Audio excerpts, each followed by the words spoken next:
On va voir un petit peu ce que c'est que la norme d'un vecteur. Donc si je fais un vecteur, par exemple un vecteur U, du coup la norme, ça va consister à en déterminer, si jamais U représente par exemple un vecteur quelconque AB dans l'espace, dans ce cas-là, la norme de U, ça correspondra à la distance, d'accord, de ce point-là à ce point-là. Si c'est une force, du coup ce ne sera pas la même chose, ça représentera son intensité. D'accord. Donc du coup, nous en maths, on a défini un mot pour définir tout ça, quel que soit, ouais, c'est une force, une intensité ou un déplacement, ou, dans ce cas-là, ce serait une distance, etc. Donc en maths, on a décidé que ça prendrait le mot norme, d'accord, donc la norme du vecteur. Alors du coup, pour calculer la norme, donc si j'ai tout simplement un vecteur U, donc de coordonnées, donc on vous donne moins 4, 3, 1, et on vous donne un autre vecteur V de coordonnées 2, 0, moins 1. Donc dans ce cas-là, la norme de U, alors en fait ça ressemble beaucoup à la formule de la distance.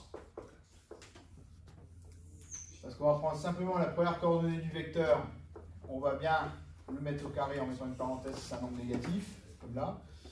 Ensuite, la deuxième coordonnée, on va la mettre au carré aussi. Et puis la troisième coordonnée, on va la mettre au carré aussi.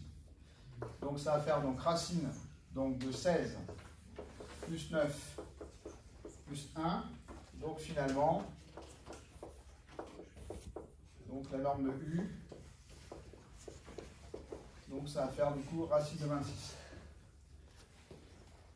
Donc si jamais U c'était ni plus ni moins qu'un vecteur AB, bah là on aurait calculé simplement la distance AB, comme tout à l'heure. D'accord?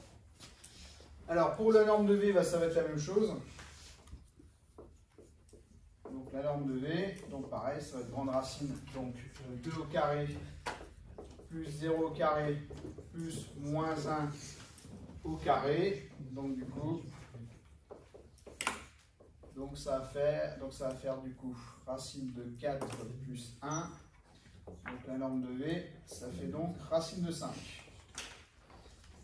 Alors, il faut bien savoir calculer ça parce qu'après, on va en avoir besoin dans la deuxième séance sur les vecteurs où on va devoir faire des produits scalaires, notamment, et peut-être aussi, ça sert aussi pour le produit vectoriel. Donc du coup, voilà, c'est vraiment important de savoir ça.